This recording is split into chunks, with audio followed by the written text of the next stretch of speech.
Hi guys, I'm live on my bed for bed rant. How you guys doing?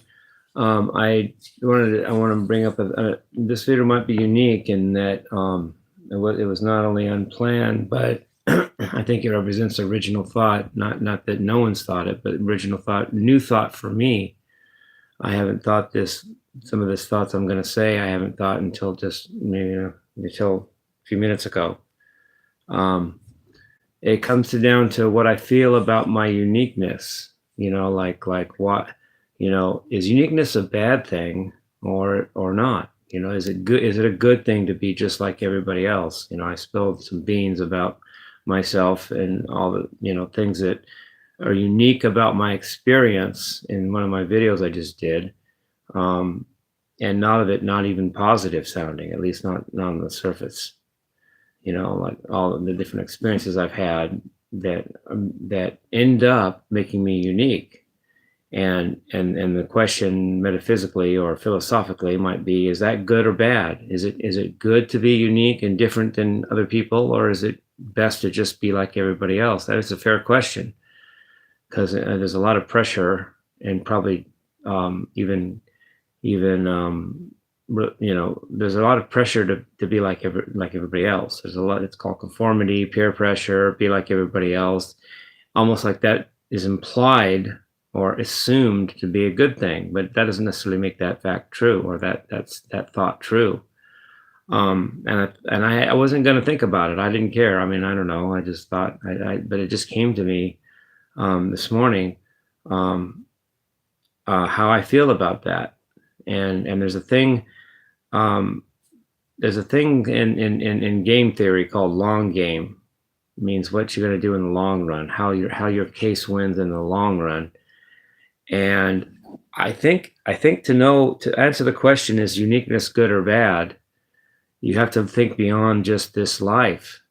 Because if we just lived this life, and there's no reincarnation or no after, I don't believe in heaven and hell, but that doesn't make it not true. But also, I don't believe in just that there's just nothing after you die. I believe that there's an essence, a state that survives death. I do believe that. I just don't believe the Bible has anything to do with that information or truth. But I do believe in something after death. I do believe there's something else coming after we die. And then that leads to the thought about the long game. If there's another life of some sort after we die, then in light of that, I ask again the question: is it good to be unique or not?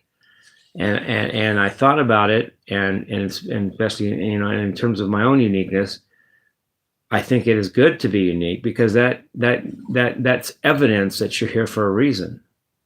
Oh, see, if you're like everybody else, what's your purpose in being on this earth? Maybe you're going to be happy because don't get any, you survive all the peer pressure, and you don't rub people the wrong way because you're just like everybody else, and you blend in, and so you don't draw attention to yourself or trouble to yourself, and you're just smoothly sailing through life. But what does that say about your long game, your whole existence? What are you here for then? Were you here for no good reason, or no reason, or no important reason? Maybe those that are different in one way or the other are here for a reason, which improves their status in the long game. If I'm here for a reason, then I've got more going on for me in my benefit after this life than the next guy. And then that makes me comforted by my uniqueness. It resolves a lot of the tension I have felt.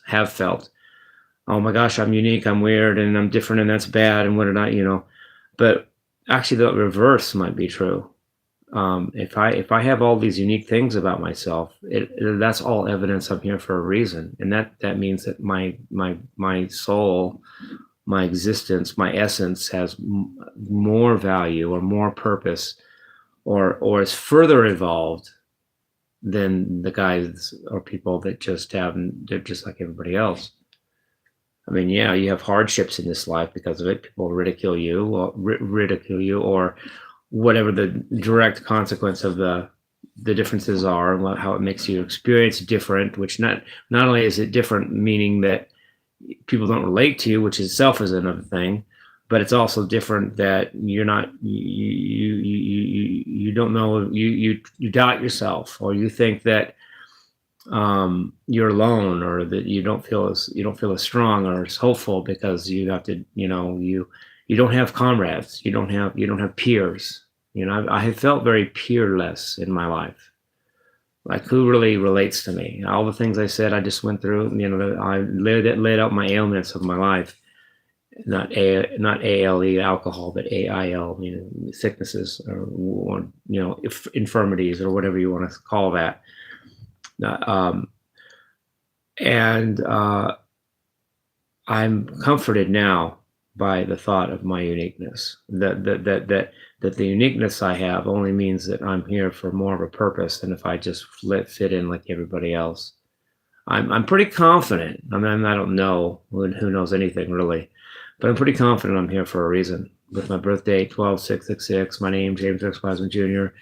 There's so many coincidences, and then there's that side. Then there's just the fact that that my own characteristics, not just names and numbers type of thing, but just the uniqueness of me and my experience. Whether I was born on 5 4 3 2 1 or whatever, or my name was John Blow, I don't know, but it all points to me being here for a reason. And that points to my soul or my essence having more value or more importance or more relevance than that of someone who just fits in like everybody else. Love you guys. Peace, love, and rock and roll.